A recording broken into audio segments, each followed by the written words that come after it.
Welcome to Crosstalk. I'm Peter Lavelle. We have heard repeatedly in mainstream media, from the State Department all the way to the government in Tel Aviv, successive governments, that the Israelis have no partner for peace in the Middle East. That's a blatant lie, and we know it now by these authentic documents. Yeah, I think that the Palestine Papers prove without a doubt that really it's the Palestinians that had no partner for peace. The Palestinians were willing to go the mile, and nothing seemed good enough for Israel but land. Land, land, land. That's what it comes down to. Well, I think the documents definitely show that when Israel demands to own its capital, that people believe it, and that even our challengers will say, you're right, this is your capital city. And I think that Israel should continue to say that about all its land, the land that was given to it by the League of Nations, the land that is our historical homeland, the land that we were dispossessed from. And therefore, we just have to be strong and tell the truth, which is this is our land, and we should not give it away. And I think that it proves that the Palestinians will back down if you just say the truth, which is that it's your land. Israel has no claim to East Jerusalem.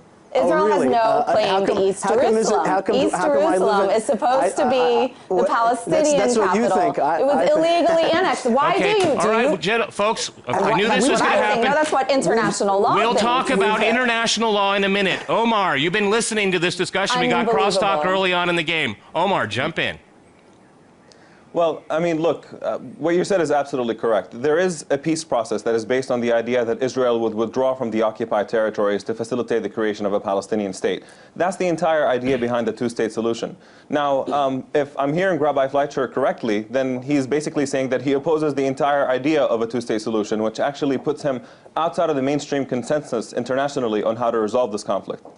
And that is perfectly fine. I mean, if he wants to say that we don't want a two-state solution, these big terms like international consensus. I know that the Arabs in the streets of the Arab countries are very upset at Arab tyrannical leaders. They're revolting in Tunisia. They're going to be revolting in Cairo. Arabs in Eastern Jerusalem have said overwhelmingly that they don't want to live in a Palestinian state. They'll flee it brings up a very interesting point. Another interesting point, gentlemen, that was brought up. Gentlemen, they're tired of that. They want freedom. Freedom. Ishai, please. Ishai brings up a very good point. I think the Arab street is angry in the greater Middle East, and they should be upset because all of America's dictators are in trouble right now, okay? Good. Let them rise up. Let them have democracy. And the Palestinians should have a lot more democracy, too. So it really kind of belies the point here, is if Ishai doesn't want to have a peace process. They're not going to get it under tyrannical Arab rule.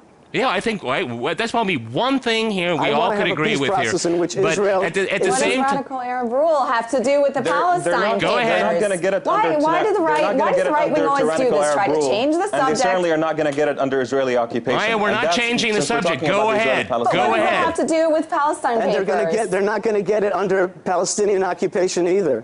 They're not going to get it under Palestinian occupation. What do you mean by Palestinian occupation? So your idea for Palestinian freedom is to be occupied by the Israelis? I mean. What is your idea? Let's just clarify. What is your idea? How can the Palestinian people self-determine? And out of Judea and Samaria. Omar, jump in. Go ahead. You have the floor. Look, if you're going to invoke historical terms and you're going to invoke thousands of years of history to say that some sort of loose religious connection to the land from 2,000 years ago justifies returning to it, then certainly that should apply to the Palestinians as well. Now, I don't think that the rabbi actually supports Palestinian refugees' right to return to their homes in Haifa and elsewhere. And that's the double standard here, is that if you don't want a two-state solution in which Israel and Palestine live side by side. Throughout the Arab world, that Arab countries would let Arabs live normally in their countries. You know, it's so funny how you folks are talking about Arab rights So you deny that there's a Palestinian people? They don't have Arab rights in Beirut. They don't have Arab rights in Amman. Give them Arab rights throughout the Arab world. Well, Stop talking about Ishai, we're talking about Palestine on this program. Give them up. We have rights to our city, I really wish you wouldn't filibuster. Please don't filibuster on this program. But don't you see, Mr. Fleischer? No, Mr. Fleischer, you listen for a second. Don't you see how denying the Palestinian right to self-determine is equivocal to denying the Jewish right to self-determine? How can you say that this group over here cannot self-determine, but the Jews can? It endangers the Jewish right to self-determine. Oh, I want them to self-determine. Am I wrong? And it's also pretty clear that this cannot be reduced. Okay, Omar, jump in. Please jump in, Omar. This cannot Ishai, let Omar speak. Go ahead, please. this cannot be reduced to a competition between religious claims based on who you think God gave this land to. You know, it's pretty clear to any fair-minded person that if that's what you reduce it to, you're going to have eternal conflict. Now, there are extremists who don't mind that, but I think most of us sensible people want to come to some sort of reasonable peace agreement between both peoples. In which case, the proper framework is not religion and history, but actually international law. And international law is extremely clear about the fact that the Palestinian territories, the West Bank and Gaza and East Jerusalem, are illegally occupied, and Israel has no title to them whatsoever. That's the simple reality that has to be acknowledged. Now, if you don't like that, if you want to say Jews should be able to live anywhere they want, then the same should be applied to the Palestinians. I think you are really making a fact that... Omar, I think that it's very important to not, state the case in such unequivocal terms when really a lot of the things that you said are simply not correct. The last adjudication of international law was the League of Nations mandate for Palestine, which created Iraq, which created Lebanon. What's wrong Excuse me, let me finish, please. Iraq, Syria, and Lebanon, Arab states, and also created a Jewish state. You see, it's fair to have 23 Arab countries in our region and one Jewish country. This has nothing to do with this program. It is the country that gives Arabs the most freedoms. I wish that Egypt and Syria would give a little bit of freedom to Arabs like You're Israel. You're telling me Palestinians under occupation in the West Bank have more freedom than Arabs and other Arabs? Please do not derail this program. We're talking about the Palestinian Papers. Every human rights organization in the world documents very thoroughly the flagrant abuses of Palestinian rights under Israeli occupation. The idea that Palestinians living under occupation have more rights than Arabs living in other Arab countries is completely laughable. I mean, look at the situation in Gaza, where you have 1.5 million people basically in prison. I wish you would. Now, I will invoke the greater Middle East, considering Tunisia, Egypt, and other places. The Palestinians deserve better, like so many other people in the Arab world. Don't we need now to pursue an election, a new election for a new leadership among Palestinians that include Gaza? It may very well be time for new elections, and I do think that some of the revelations are actually damaging to some extent to the credibility of the Palestinian leadership. I mean, we all knew that there was security cooperation. We did not know that it went to the extent of actually targeting some Hamas members. We all knew that there would be territorial compromises, but we did not expect that at the time when the Palestinian leadership would be publicly criticizing Israeli settlement expansion in certain areas, that they would have privately conceded some of those areas. So that is damaging to their credibility, but I think it's unclear whether this would actually, in itself, lead to the collapse of the Palestinian Authority. I mean, many people have actually suggested that, but I don't think that that's actually quite sufficient. What it does is emphasize the need for a game changer. It restricts their political space for maneuvering. So they can no longer afford to keep bending to American pressure to offer more concessions and more negotiations in the face of Israeli intransigence. So I think what is needed at this point, actually, is pressure, preferably American, from American policymakers, on Israel to be more flexible and to take the peace process more seriously and to actually be willing to allow for the creation of a viable Palestinian state. I think that's where the pressure ought to be focused.